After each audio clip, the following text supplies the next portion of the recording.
Welcome students. आज हम जानेंगे साधन चतुष्टय क्या है।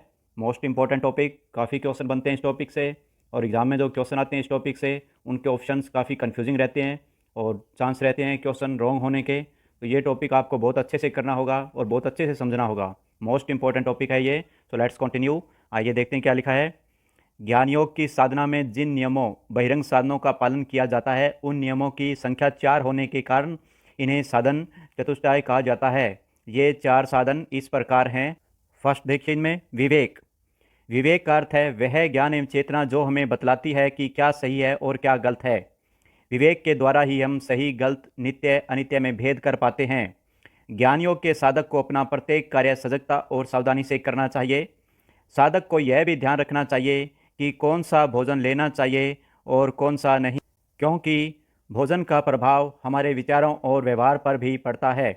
गुण दोष में अंतर कर पाना ही विवेक कहलाता है। नेक्स्ट देखिए सेकंड, वैराग्य।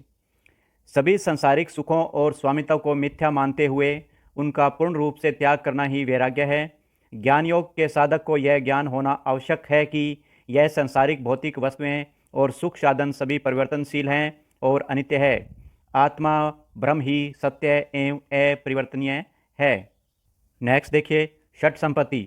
मोस्टली क्वेश्चंस यहाँ से निकल के आते हैं, तो इसको आप अच्छे से समझना।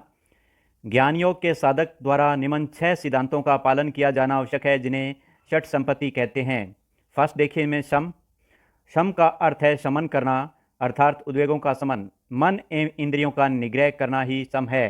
तो ये जो डेफिनेशन है इनकी, इन पे क्वेश्चन बनते हैं कि सम क्या है, दम क्या है। उसमें 4 ऑप्शन दिए होते हैं और ऑप्शन काफ़ी कन्फ्यूजिंग रहते हैं। नेक्स्ट देखिए, अन्य शब्दों में हम कह सकते हैं कि मन को साधना या मन का संयम करना ही सम है। नेक्स्ट देखिए दम। दम शब्द का अर्थ है दमन करना, इंद्रियों पर नियंत्रण करके बाह्य विषयों से हटाकर चित्त को स्थिर करना दम कहलाता है। नेक्स्ट देखिए उपरति। पूर्ण रूप से समर्पित होकर कर्म करना और कर्म फलों की इच्छा नहीं करते हुए उन्हें ईश्वर को समर्पित कर देना उपरति कहलाता है। भोगों से निवृत्ति भी उपरति ही है। नेक्स्ट देखिए तितिक्षा। योग साधना मार्ग में आने वाली सभी कठिनाइयों में धैर्य रखना और सभी कष्टों को प्रसन्नतापूर्वक सहन करते हुए लक्ष्य प्राप्त करना ही तितिक्षा कहलाता है। इन पे क्वेश्चन बनते हैं, उपरति तितिक्षा दोनों पे। समदम पे भी क्वेश्चन आ चुके हैं, इनको अच्छी तरह से करना। नेक्स्ट देखिए श्रद्धा। पवित्र ग्रंथों और शास्त्र वाक्य एवं गुरु वाक्यों पर विश्वास, भरोसा एवं निष्ठा रखना ही श्रद्धा कहलाता है। नेक्स्ट देखिए समाधान।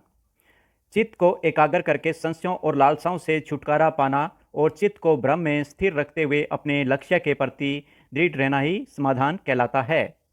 नेक्स्ट है, तो ये 6 टाइप्स हो गए षट संपत्ति के। और जो 4th टाइप है वो देखिए मुमुक्षुत्व। इससे पहले हम 3 कर चुके हैं, विवेक, वैराग्य और षट संपत्ति। तो ये 4th है मुमुक्षुत्व। हृदय में परमात्मा की अनुभूति रखते हुए मोक्ष को प्राप्त करने की तीव्र इच्छा ही मुमुक्षुत्व कहलाती है। दूसरे शब्दों में हम कह सकते हैं कि मोक्ष प्राप्ति के लिए दृढ़ संकल्प होना मुमुक्षुत्व है। आज हमने 4 प्रकार के जो साधन हैं, विवेक, वैराग्य, षट संपत्ति और मुमुक्षुत्व के बारे में जाना। नेक्स्ट वीडियो लेक्चर में हम करेंगे भक्ति में विभिन्न भाव कौन कौन से हैं। तो उसके अंतर्गत हम प्रशांत भाव, दास्य भाव, साख्य भाव, वात्सल्य भाव और माधुर्य भाव के बारे में जानेंगे। So if you appreciate our effort, please like the video. Thank you.